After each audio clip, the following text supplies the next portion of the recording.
I had a week off chelation last week because I was exhibiting at an event. That was the first time I had a week off since I started chelating, and it also meant some dietary changes, but I managed them well.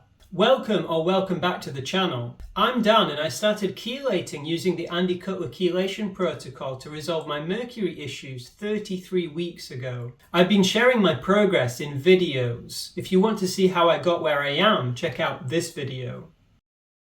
I chelated during week 32, but not during week 33. I was at UK Games Expo promoting my business that week and I made the choice not to chelate. This is because I often feel a little disoriented and off while I'm on round, and I wanted to be at my best during the event. For round and week 32, I took 3 milligrams of DMSA and ALA per dose, with doses every 3 hours or 4 hours during the night. I also took my version of the Core 4 and some other supplements, and I took those during week 33 as well. If you want to know what my supplement routine is, check out this video.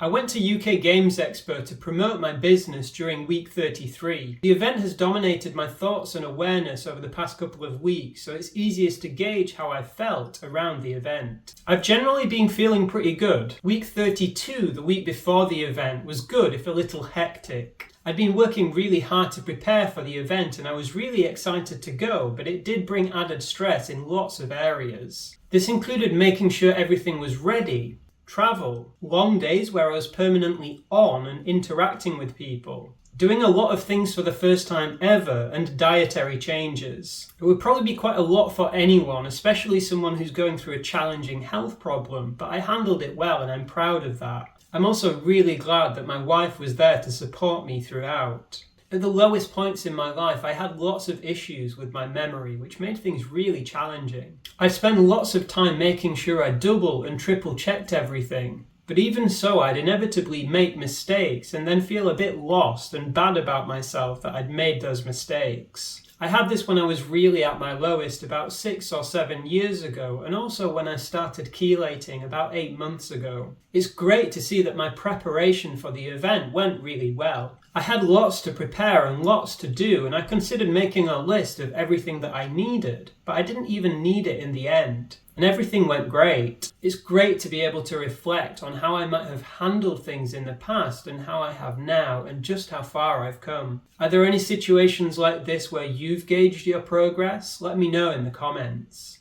Mercury poisoning can cause social anxiety, and I often notice that I want to avoid interacting with people when I'm feeling particularly low. If I wanted the event to be successful, I didn't have much choice and I needed to interact with people and remain positive and upbeat, even if part of me just wanted to hide and be alone. I typically work at home on a Friday and spend Saturday and Sunday at home and don't interact with anyone apart from my wife. During the event, there were people around constantly, and I had a lot of conversations. I feel that I handled this really well, and it probably helped that I was really interested in the topic of the conversations, role-playing and tabletop gaming.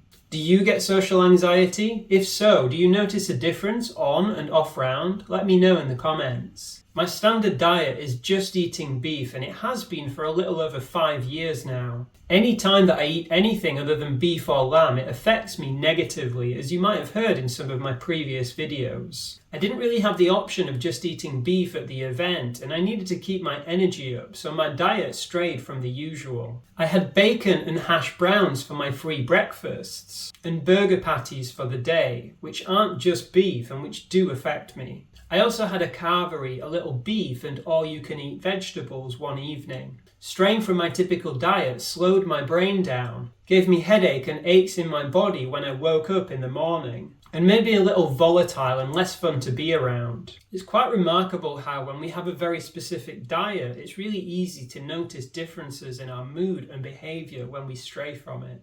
Eating things outside my regular diet gives me cravings, and it did this time as well, but I've done really well in ignoring them and sticking to my regular diet.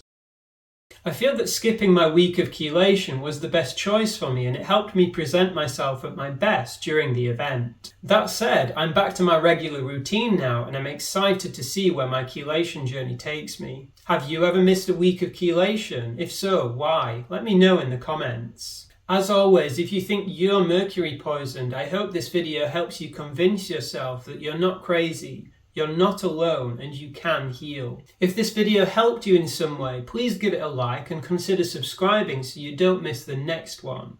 Until next time, all the best on your healing journey.